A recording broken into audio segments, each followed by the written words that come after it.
G'day, I'm here at ILT Stadium Southland with the Mayor of Invercargill, Wendy Frew. We've seen an astonishing game built on a defensive intensity that we haven't probably seen throughout the ANZ Premiership to date.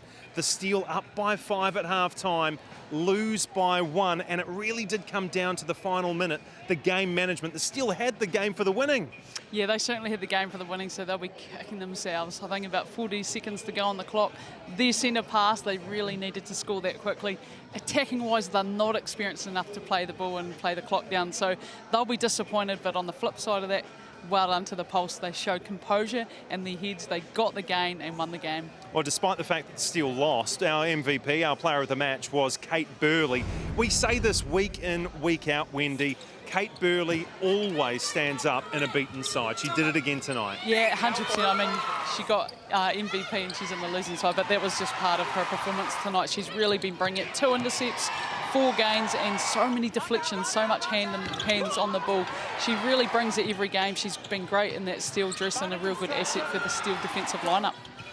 And on the other side of the coin, when you look at the Pulse, it wasn't really one player in particular that managed to get them across the line tonight, but you do need to take your cap off and salute the efforts of Maddie Gordon, who in round 7 suffered from cramp or a knock, in round 8 a knee injury. Here she is doing her best impression of an able-bodied netballer, doing it pretty well. Yeah, she did do really well tonight. 2 intercepts, and she was really calm with the ball in those closing minutes of the game. She didn't throw any 50-50s. She just went about her basics and did them really well. I agree with you when you say no one really from the Pulse team really stood up. I think they all just kind of chipped away, and watching that they'll be a little bit disappointed, but again, happy they got the points.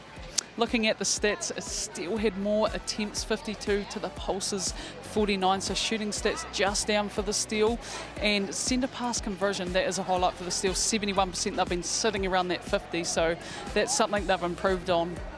And shooting stats, Tui, great volume in that goal shoot position, 31 from 38, 82%. And Walmsley, we've seen her go off for a little bit of the game, but come back on, miss 1 shot, 25 from 26. Really playing as a mature player, and I think had an outstanding performance tonight. My goodness, sport can be so very cruel at times. The Steel, they won the first quarter. They won the second quarter for the first time this ANZ Premiership season. However, it was the Pulse who hit back, winning quarters 3 and 4, edging the home side by 1 goal. The Pulse are now level on points at the top of the ANZ Premiership with the Mystics. Will they be there at the end of the round? Stay tuned to Sky Sport to find out.